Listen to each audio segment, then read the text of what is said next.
Isinagawa ang formal na turnover at assumption of office ngayong araw May 5 sa Bangsamoro Museo. Pinalitan ni Alonto si Salim Lingasa na ngayon ay commissioner sa lalawigan ng Maguindanao.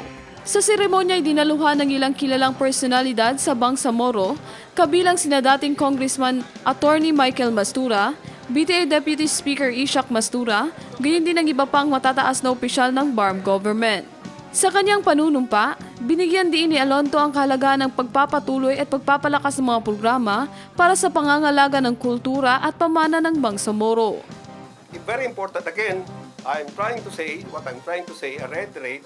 is that we have to know our history. Very important. That's the role now of BCPCH. Kaya nga pinag-usapan namin kanina dito, how to reach out to young people, to our people, and inform them that this is our history. Para pag nalaman nila ang ating history, inshallah, siguro baka hindi na tayo magkaaway-away pa. Initiative started for cultural advocacy during regional commission when under Commissioner Simeon E. Dapuman. Creating the Regional Cultural Heritage Council, composed of government and non-government organizations. It was replaced by the Regional Cultural Heritage Affairs Service. And later on, it was followed by Governor Zachariah Candao, who established the Office on Cultural Affairs, first one to RE 6734. 3 years later, the Regional Legislative Assembly created the Bureau on Cultural Heritage under Muslim Mindanao Autonomy Act number 1. And then after that, when BARM came into power,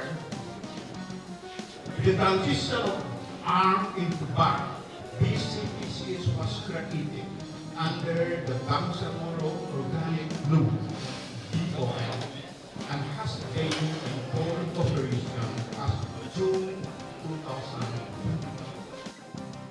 Ayon sa mga dumalo, mahalagang masiguro ang sustainability ng Cultural Preservation Initiative upang maipasa sa susunod na henerasyon ang mayamang kasaysayan at identidad ng Bangsamoro people.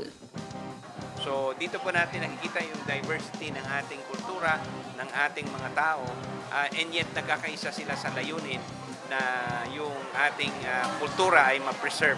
At ang gusto nating mangyari pa is not only preservation, but gusto nating mangyari na yung kanilang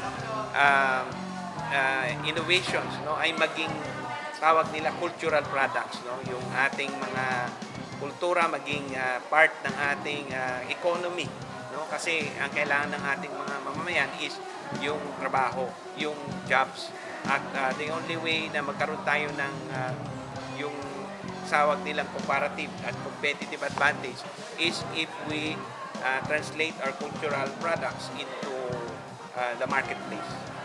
Now what is missing here, Sir Salim, is the power of the written word.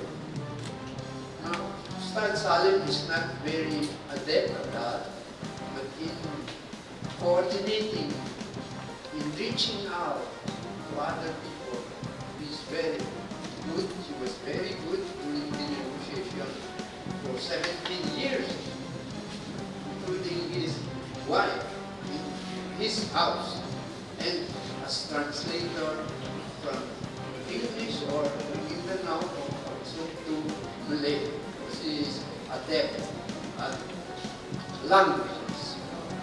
My son Ismail Dustin, well, together with Ustad Salim at the International Islamic University, they are pioneers. Many of the professors are new, they are already dead. Anyway, there is a continuity. Mr. Salim, I am wishing a transition, picking up your knowledge and brain and what you have done and achieved. Sir Bobby Robert Malana along fits into the transition to the power of the written word. Criza Chavez, iMinds Philippines.